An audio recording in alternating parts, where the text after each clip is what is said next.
Yan, ulam namin. Yan, torta na. Sardinas ni Rot. Wala siya. Hayaan mo, sa sunod nandito ka naman. Mapunta tayo. O, diba? Yun lang, munggo sa kapasayan. Balunggay, kalabasa. O, diba? Shoutout kay Silya. Nagwa ko to balunggay. O, diba? Shoutout, that's it. Kain-kainan tayo. Ayawan ako kapang laba ka. Kuha ni Abdo. Kumot. Abdo, shout out. Tinirapan mo man ako. Grabe, 2 years nga habol. Wala na. Laban mo, hindi mo yung binabad. Binabad ko yun. Tapos binalikan. Dumi pa rin yun. Ayaw mo na Ang dyan. gamit mo yung hose. Oo, doon. Maganda yung kasi malakas yung ano yun. Doon. Tasak-tasak ko. Ay, hindi na. Napakan mo. Grabe. Marumi pa rin yun. Ayaw mo sila dyan. Sabi ko, 2 years na hindi na nalabahan. Tapos, sabi na, Judy, you wash the, Sabi ni Madam. You wash the blanket? Sabi ko, yes, here, in the outside. Where are you washing? Sabi ko, here, in the outside. Tapos, nakita niya sinampay mo doon. Oo, nakita niya doon. No, outside. Pero hindi ko pa binalapag kasi mabigat, may maraming patubig. Kaya na tayo. Pinarapan mo ako, Abdo. Hindi ka pa nagbili ng KFC. Sabi mo, bibili ka ng KFC. Sinungaling ka, Abdo. Sana. Yeah, Abdo. Shout out. You're a big liar. You're liar, Abdo. You're liar. Ano ko to sa kanya. Sa iyang WhatsApp. Liar ka, Abdo. Hindi mo kami binilhan ng KFC. Tagalog, hindi ako kaintindi. No buy the KFC, Abdo. You're a big liar. Ay, naku, Abdo. Pinahirapan mo pa ako ng blanket mo. You wash your blanket. I wash the blanket, Abdo. Nako. Very heavy. Wala ko pa kanina binablog. Sana hindi video ko, no? Natapak-tapakan ko. Nagkuha ko lang ng kayda pala ni Madam. Na doon ganun kalalaki, ha? Bango yun. Pang washing man yun. Yan mo, yung babad. Uy, may vanish pala ito na powder, oh. Nagkuha nga konti. Yung powder. Tapos, Na vanish. Tapos, hindi pa makuha ang amoy. Wala ko nagkuha. Di ko luran. Sana binabad mo. Binabad ko na nga. Overnight. Hindi yan talaga. Ayan. May vanish dun, oh, na powder. Kukuha ka dyan, tapos sisitahin ka? Kanino ba yan? Kay Madam. Sino ba gumagamit? Siya. Tagal na yan dyan. Uy, wala ko dyan. Napakialaman nyo. Mahirap na. Ano ma? Saan yung ginagamit yung nahalo ba? Nahalo na dyan sa washing machine sa white. Sa white nahalo. Magdadalawang taon na ito. Tagal na yan dyan. Ilang taon na yan. Ang ganyan na ba? Sabon, pang washing man yun. Ang washing yun, ang bango. Hindi yung nagamit. Hindi. Nagkuha ko isa para magbango-bango yun. Pang washing yun. Diyan sa ano? Ang ganda. Maliit. Mabango. Tapos, nagkuha ko ng minsan pala ka. Pinabanguhan mo, tapos Tapos, hindi pa makuha. Nagkuha ko abaya sabon. Tapos, putangan ko kukwat. dapat vanish na powder nilagay mo. Tapos, Binabad mo overnight. Ayaw mo dyan, overnight ka dyan. Hindi naman tayo sinama ka trapo. Babad mo sa swimming pool. Pinaiwan. Nababad ko nga kayo na ka ng chloride. Nagkuha ko kunti. Kaging kutaw-kutaw ko doon. Galit pa si doktor kasi hindi daw dumating yung driver. Liar daw. Hindi darating. Hindi dumating. Tanong ako no? Patadin Sabi ba? alauna, hindi naman daw dumating. Sino yun? Sino nagpatigayan? Sino nagpatigayan? Ano ko? Hindi yan, tatagal. Hindi naman ako nagkampanya. Hindi yan. Sila mo problema, hindi naman tayo. Hindi yan, tatagal yung mga kwan. Pero naman nila yan. Hindi yan, tatagal ng mga driver dito. Ang unang ugali ni Madam. Naku na, tsagaan ko na lang. Para mag 4 years na lang ako. Tsagaan ko lang yan. Malapit pa na mag 1 year. Kaan ko na lang yan. Pagkapulis, uwi na ako. Magbigay nila sa akin. Yun May na lang. mantika ya, di Judy. Baka may mag-spray mamaya. Kaya mo na dyan. Kunin ko yan mamaya. Magbigay sila sa akin. Okay. Kung hindi ko, no problem. Huwag ka na mag-spray.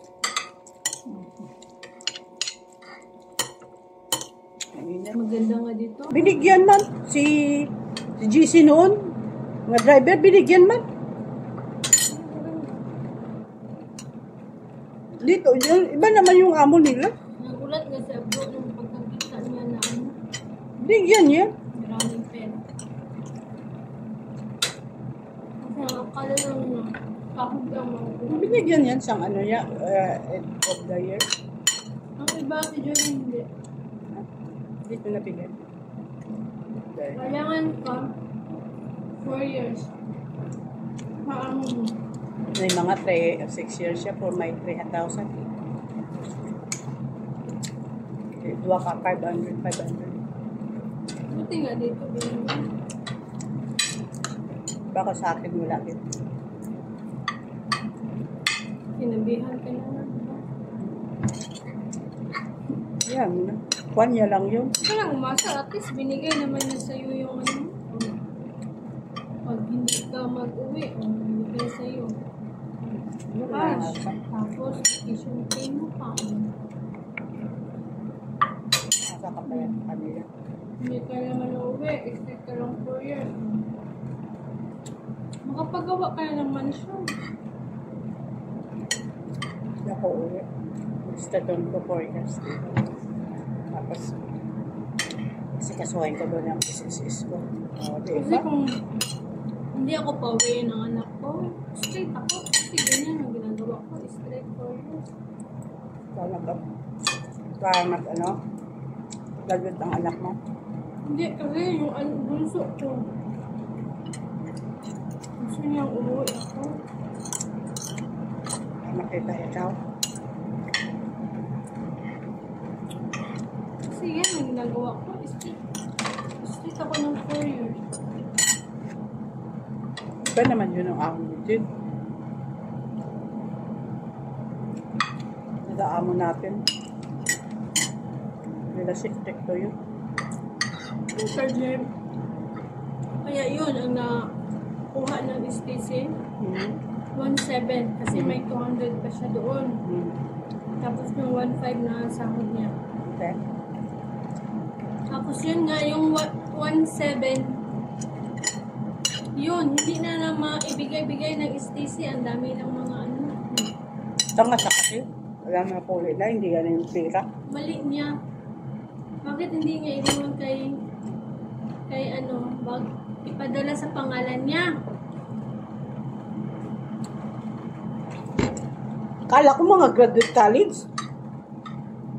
Tapos bubungan pala. Pinasend kasi niya sa STC niya. Bubo pala siya eh. Alam yun na uwi na. Yung station niya, yung card niya, makat. Tapos sinend ang amo niya. Ang oras na yan, Na-flight na siya. flight na niya. Bubo siya. Hindi niya, Ba't hindi niya pinira? hindi niya transfer agad. Yun ang mali niya. Yun nga. Sobra ka ano. Eh, dapat yan, pag uwi mo na yan, kunin mo na yung pira mo. Diyan yan sa STC. Pwede naman nila makuha yan. Hindi pwede na lang sa STC, sa kuha na lang, sa sahod. Siya ang nagsabi sa amo niya. Oo nga, sila na lang yun. Sa kanila na lang yun, sir. Na ipadala sa... Siya nga nagsabi na, ano sa STC niya. Ako, ayaw ko mag-STC yan. Kasi noon, SIM card, ano kami, ATM. Mahirap pa magpindot doon, makain pa ng card. Ngayon, ang STC. Hindi na siya STC pay. Ano na? Ako na. May mga bank number na. Kami noon, may ATM kami. O, pagdating sa 24, sahod na namin. O. Di, para ako nga rin, parang tanga-tanga man. Siyempre, password pa dyan. O kung ano dyan mapindot mo, Yan talaga. mahirap. Ikaw lihip, balik ni madam. Sabi ko, mabuti. Sino nagakuha sa akin ni TM? Yung driver. Kasi hindi ko alam. Binigyan ko ng password. Diyan dati sa may Sarawak. Darating talagang time na mag-ATM tayo kasi required na yun. O kaya STC bank. Mahirap yun.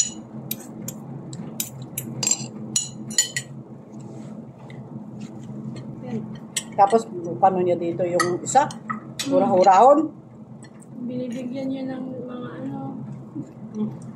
Hindi naman yan makalabas kahit ano bukas. Di man niya makalabas. Kalabas ka agad yung ano niya.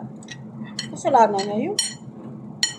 Kasi mga ano man, sigurista. Sigurista ka, dapat kunin mo na yan kasi uwi ka na. Dapat nga yan. Kasi sa kanila, pagbigay na, manuglakad ka na mo pagbigay. Hindi katulad kay madam. Pagbigay niyan, ihulog niya sa pangalan niya through Palawan or Imloya. So, dapat tinulog yan na kaagad. Wala kasi niya ilan na.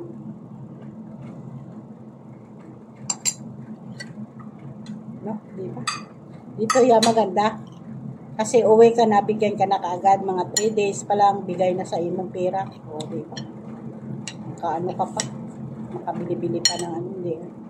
Tapos yung ticket mo, ara na kaagad. Yes, tulad yung driver. Parang tanga. Wala man sa kasi sa iyang ano, nalagay. Madam, ang ganito. Hintay pa ng ticket bago magbili ng gago. Wala man sa gasiling. Yung sabi, Madam, uwi ako sa ganitong date. Eh, wala.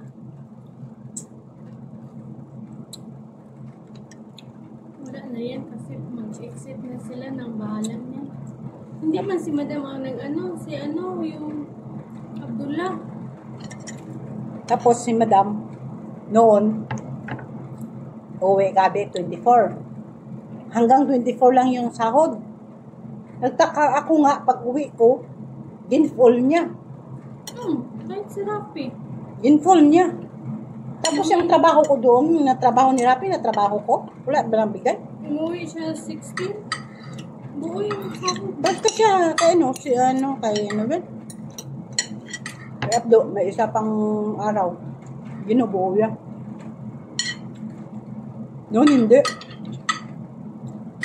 Ano yan talaga? Nakating niya yun. Taka ako. Bakit nga tinating? Wala yan yung cutting. Tapos, di ba nag-uwi ako dito, 5. Dapat katingan niya 5. Hanggang 5. 5 lang. Tingala ko, nagbuo nga akong sahod na ano pala, nga sa... Hindi, maganda. Ang allowance. Ang allowance. Nagtaka nga ako. Oh, ang allowance ko, 300. 350. Aba, puro bait na sila sa mga tao nila. Hindi na siya sa nga sigaw-sigaw.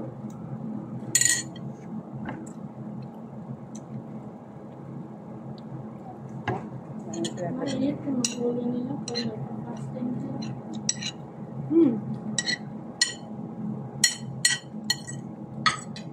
Anong pakialam natin sa pasting-pasting nila? Nagkatrabaho man tayo. Katulong, hindi man naman punta-punta dito katulong. Akala natin makabulig. O pala hindi. Tayo lang dyan, no? Kilit. So na yan, no? Sila, hindi naman niya yung katulong na pagmana ko. Dapat na, dinadala niya yung pagsarado. Parang lang makatulong sa akin. Ayun, yung asawa niya. Isa na yung office-office. Ayan na. Best buys. Please like and share. Bye. Ayun. Thank you po. Sorry ha. Wala ako kapag live kasi wala kami internet. Naka-connect lang ako doon sa kabilang bahay. Diba guys? Okay, bye.